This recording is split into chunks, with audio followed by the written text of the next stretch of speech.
I have a daughter, a son, and 4 grandchildren.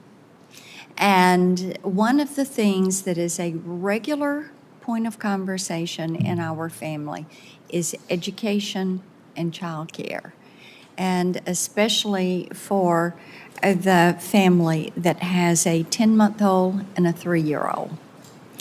And it's just really an issue that moms and dads struggle with, to be certain that these children are in a safe environment.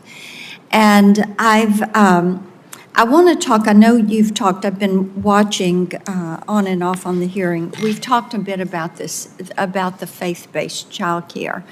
And Ms. Page, let me come to you on this. When you look at the subsidies, a lot of the church organizations that I have talked to are very concerned about the federal government getting involved in that. They talk to me about their concern over what has happened in elementary, secondary education.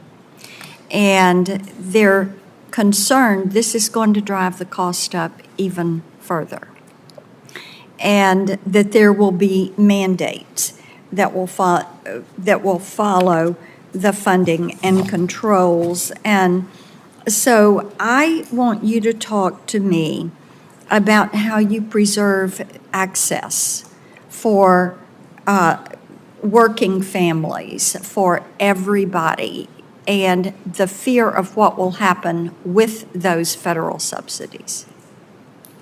Thank you, Senator Blackburn.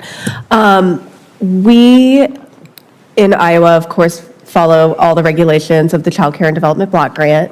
I had mentioned in my testimony that we are currently doing an analysis of our regulatory landscape for childcare centers, because what we don't want to do is be overburdensome for our childcare facilities. There are certain things that are just a little bit out of date or maybe archaic that we don't need to have them doing. And that is for all licensed childcare centers. Our faith-based programs, our for-profit, our nonprofit, and our before and after school programs. And so we're really trying to analyze that landscape to build success for our programs. Could you submit that analysis for the record for us once you finish it? I would love to see that. Yes, once it starts to go through our notice of proposed rulemaking at the state level, we can certainly get that. That sounds good. Thank you for that. And Dr. Stevens,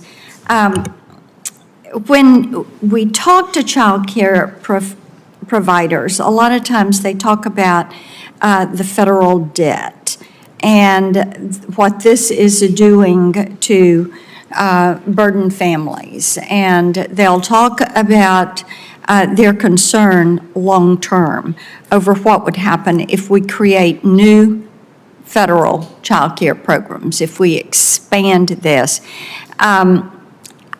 With that in mind, your testimony really explains that federal policy makers should not continue to promote an increased role for the federal government that seeks to provide public education starting at birth.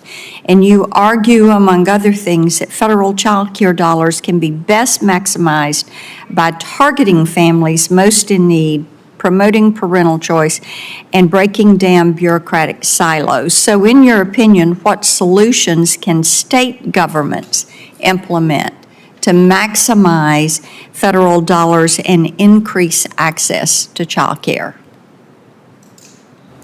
Thanks for that question, Senator Blackburn. States are increasingly stepping up to this plate. As a point I made in my written testimony, it seems somehow to people that the federal, that's saying, why do people rob banks? It's because that's where the money is. There's this feeling that there's all this money at the federal government, in the federal government. As you know, the federal government is actually almost $35 trillion in debt.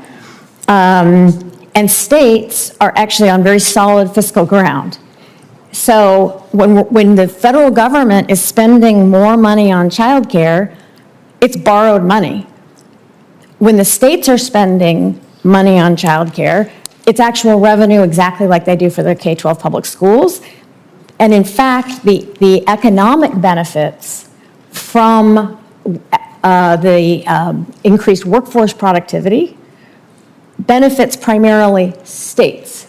That will increase their revenue. They will then have more money to be spending on childcare, for example. So you would see that there are federal bureaucratic barriers that drive up the cost, but there should be workarounds for states to reduce some of those barriers. Well, I don't know if I would start with workarounds for states. I think I would start with the federal government looking at its funding streams, Department of Ed, HHS, and analyzing where is there overlap, how can these things be integrated, and I think So that's why analysis like Ms. Page is doing is going to be important. yes, and I think at the federal government level as well. Okay, thank you. I yield back. Senator Warren.